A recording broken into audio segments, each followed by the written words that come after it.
Hello, welcome to episode 25. Today, I would like to talk about the word mind. I believe that there is some confusion in the community, in the world, about what we mean by mind. A Course in Miracles, in the clarification of terms, calls the term mind is used to represent or represent the activating agent of spirit, supplying its creative energy. That's super important. We get our creative energy from the mind with a capital M, from the divine. Then it says, when the term is capitalized, it refers to God or Christ or the mind of God or the mind of Christ.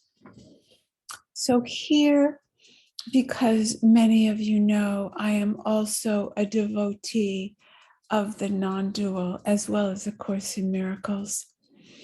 And here, I would like to point out the difference or maybe the clarity in the community of the non-dual, because we don't use most of the time the same word for small mind, meaning the separate mind or the ego mind, and the word mind, meaning the mind of God. And I believe that's led to a little confusion because people are often asking teachers, how do I know if this thought is from God or if this thought is from ego? So I'd like to describe the difference from the non-dual, how we treat the small mind. And the small mind is recognized as pretty much the same as feelings. And I'd like to say something about feelings because there isn't the same dichotomy or description of the differences in A Course in Miracles between a small F for feelings and a big F for feelings. We don't do the same thing. But in the non-dual, feelings are respected. They're not passed over. We're to acknowledge them, but not put stock in them, because feelings come and go. And I believe that's more recognized by people in general. I think if I'm to use myself as an example, and pretty much everybody I know, we might be taken more down by feelings like depression or anger or upset or jealousy, but we really believe in our thoughts. We don't like to let go of them. Who's right? Of course, so beautifully says, would you rather be right or be happy? We're very attached to our thoughts. We've been raised and conditioned to believe in our thoughts. Thoughts make us smart. Thought give us good judgment. Let's talk a little longer about how the non-dual views thinking. So the thinking that has a story, any story, which means a past and a future involved in the thought, in the paragraph. That's not taken seriously. We listen, oh, look where the mind is. And we don't touch it. We don't analyze it. We don't go, oh my God, you're still thinking that. I do not believe that is what the Course means by mind training. I now believe that I understand a deeper meaning.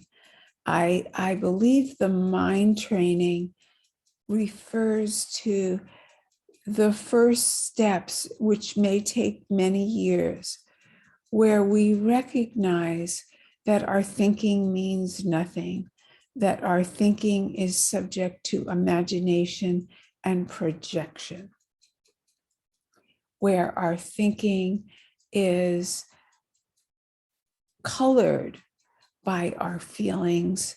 Our thinking is colored by our attitudes and our experiences, and more specifically, our unforgiveness. And the Course tells us that is not thinking at all. So that brings us actually to what the non-dual values and what the Course values, which is knowledge. True perception is what the Course might call it. Some people think true perception is something else, where it's getting closer but not really there. Perhaps the best word for knowledge and the corollary in the Course, which the Course uses the word knowledge, but the holy instant, perhaps that's more like it, or the atonement, where we do experience the oneness and the separation is gone. That is true knowledge. And so besides the ultimate, there is a way in our daily lives to truly understand the difference when we're coming from what the non-dual calls awareness, and that's just presence. And presence, we're going to go there in a few minutes so that we have the same experience, that we're all talking about the same thing. But there's no history to presence. So if I ask you now, are you aware that you're alive? Yes or no? Now, a few folks whose personality lies in the thinking body, more of a thinker than a feeler, more of a thinker than a responder in your body, where the thinking is prominent first, you might say, I have to think about it, but then you'll say yes. So after a second, you'll say yes. That's the knowing. Then your aliveness doesn't have a history or anything to defend or describe it. It's a yes or a no. Now, if I ask you, how is your life, or what do you think of your life, or then you'll have a story. Now we're back to small mind, we're back to ego. But the knowing that you are alive is pure presence, it's pure awareness. You didn't have to go anywhere. Where did you go to know that? Some people might think they went to their head, but most of the rest of us will say, I just know.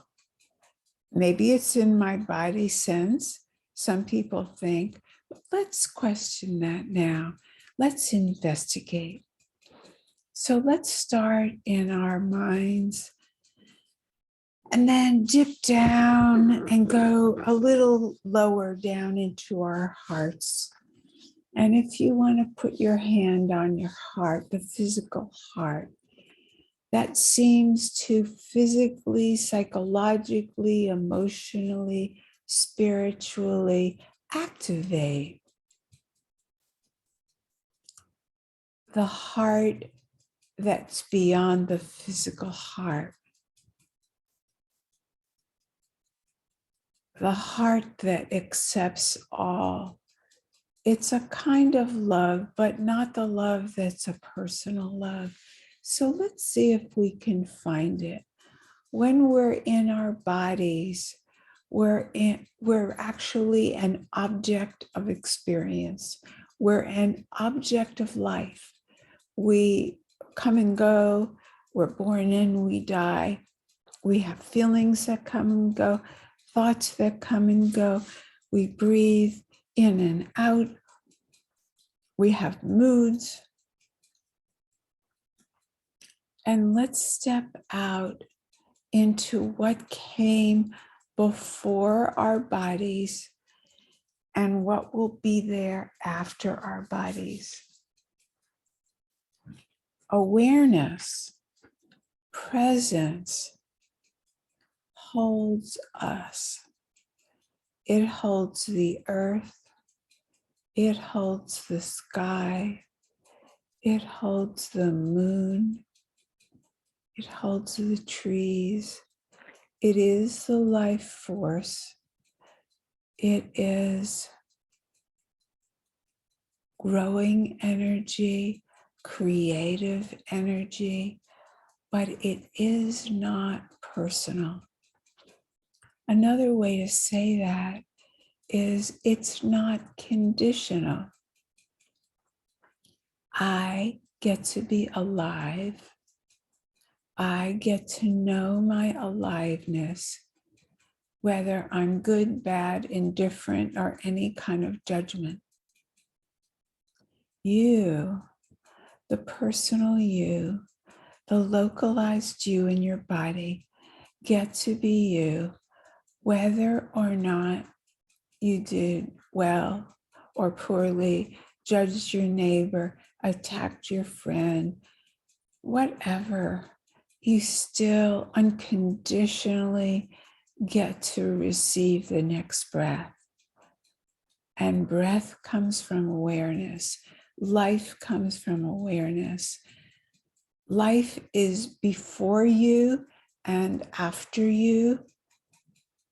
Life is before everything and includes everything. Now, do you have a sense, a knowing that there is an energy that's not personal, that you know? You might not feel like you can describe it. You might not have thought about it or felt about it or even had your local focus on it. We've all driven the car without knowing we were driving. That's that knowing with a capital K. We are in that force, that life force that's around us, under us, before us, after us, includes us, is unconditionally loving, but not love meaning personal. Oh, you're so cute. Oh, you're so smart. Not that kind of love. Just that neutral, included acceptance. And without the suffering of our judgment. Some people call that love because it feels so open and so free. And some people call it happiness or joy. My favorite word right now is contentment. Contentment feels like it relates to that unconditional peace that's not dependent on getting something or having something or a win in this world, even a good deed. It's not dependent on that.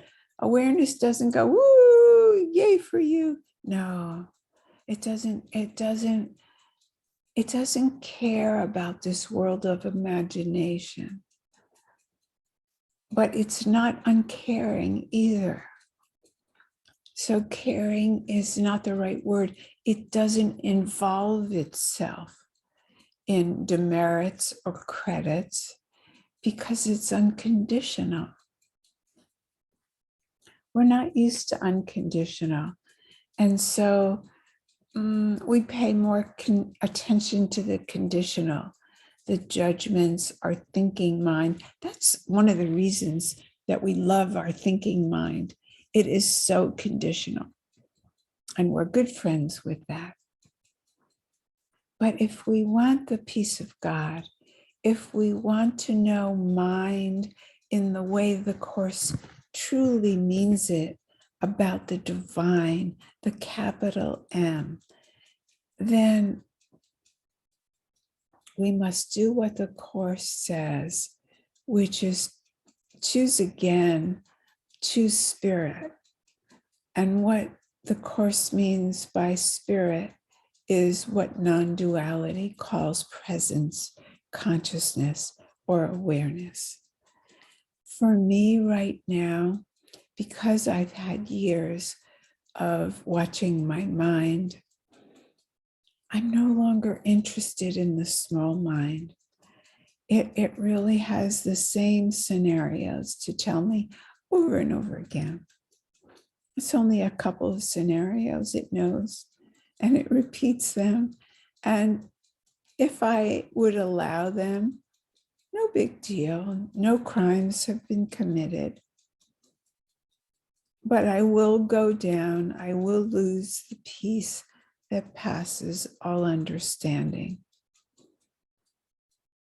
And more, we choose to reside or abide in awareness, which means we still fully interact with life, but we no longer take personal credit or personal demerits. Are we still being responsible? Yes, but it's a different kind of responsibility. It's not responsibility from the personal I. Yes, I will say I'm sorry from the personal I. Yes, I will pay a parking ticket if I go against the law. But if I truly use my mind to remember that everything in this world, even the junk that my personal mind has made up with my imagination, that too is awareness. It's not awareness with a capital A, but everything comes from awareness with a capital A. So this is a little sort of maybe a little confusing for some who've just started with the non-dual, but it does fit with A Course in Miracles because it says in the text, I believe, that God did not make this world. And this is the world of our imagination. But everything ultimately is of God. And awareness is put in the non-dual as deciding to localize itself and become you and I for the fun of it, for the fun of experience, for the pleasure of knowing what that is. And so it chooses to be temporarily ignorant of itself and play act through us with projection, with imagination, with making up this world of cruelty and inhumanity, as well as tremendous gifts of generosity and love. All are present in this world of imagination. The non-dual encourages us. I was just looking at the time, sorry. We have plenty of time. I was just saying that the non-dual encourages us to reverse our focus.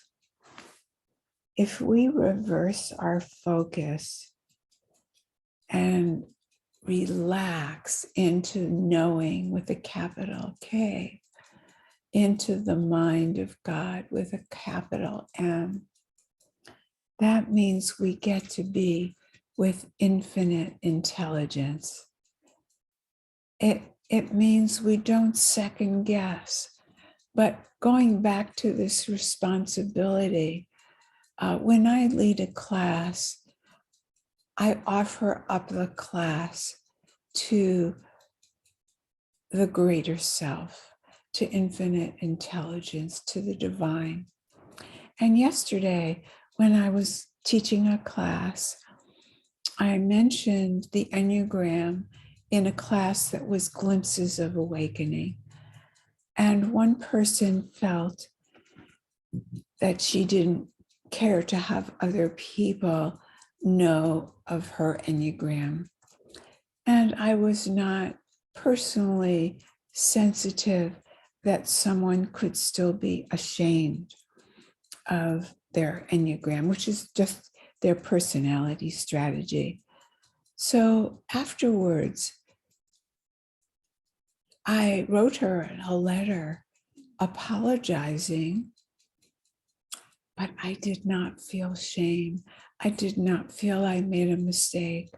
I felt that I surrendered, but not to two, to the awareness that I am. For me, surrender is oneness. I am the divine. In that moment, I am the divine. And the divine wanted that to be said. But as a courtesy, as a concession to the separate self that she was feeling when she was ashamed, of course I would say, I'm so sorry, I did not realize. And I have a knowing that that's her next step. That's not arrogance. That would be arrogance if it was me, Rosalind, personal self, saying, well, I've got something to teach her. I'm ahead of her. No, I'm not ahead of anyone. And I'm not even a person in that moment. I am a vehicle speaking for the divine. And what is said is what's said. I don't take the credit and go, yay, me, but I don't take the demerit. Am I being responsible? Yes, because I'm giving that responsibility to the it, to the presence, to the divine that belongs with responsibility.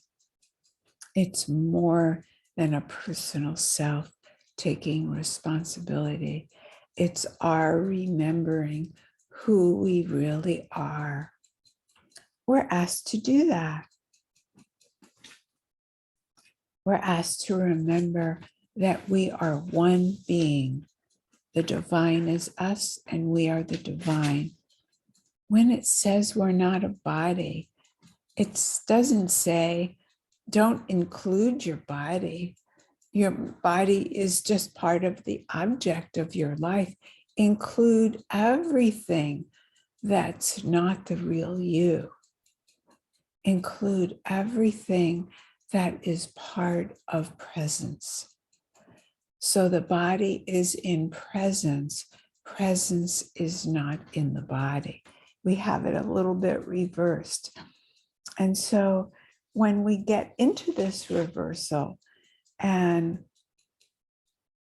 we remember that we are it and it is us. And we go back to remembering this moment, this moment, this moment without memory. I'm there with you now. Are you there with me? Just this moment. Let's be with each other in this moment. Right now, nothing of the past seems to matter. If it still matters, can you just do your very best, just for this second, to put that aside, park it like it's a little Jeep filled with your past, filled with your recriminations, filled with your memories, and just park it somewhere in your body. And then join with me as the one mind, the mind with a capital M. And let's keep our focus there more of the time and less on the small self that has thoughts every second. Now, what's the difference between the thoughts? Let's go over that again. The thoughts from the small mind and the thoughts that come from knowledge.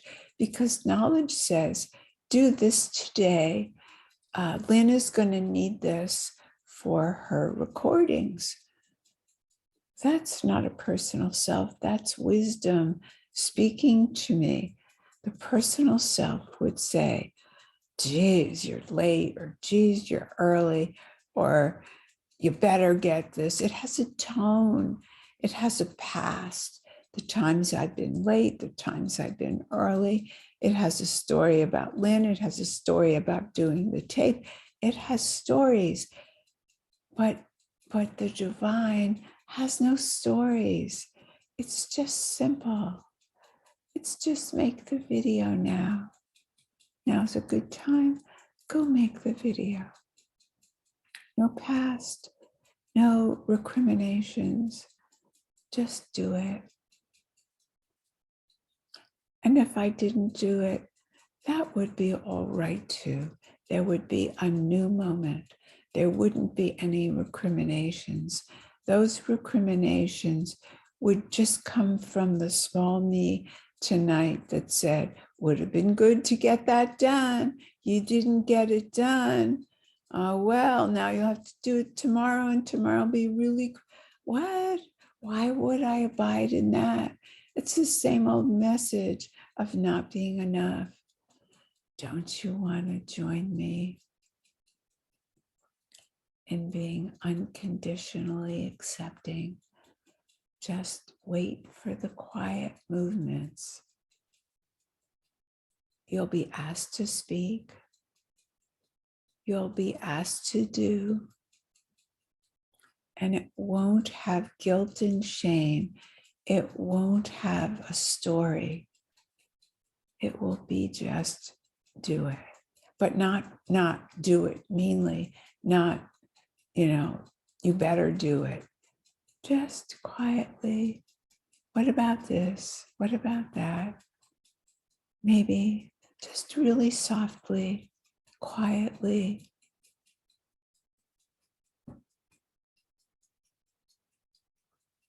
So I hope you've had a taste of the difference and that you have an interest in just spending a little more time in the unconditional. I urge you not to try to make your small self unconditional. It's not going to happen. You might get better at catching the attack thoughts, but the personal body and the personal self already believe in separation. So they're going to come up with separate thinking, separate feeling.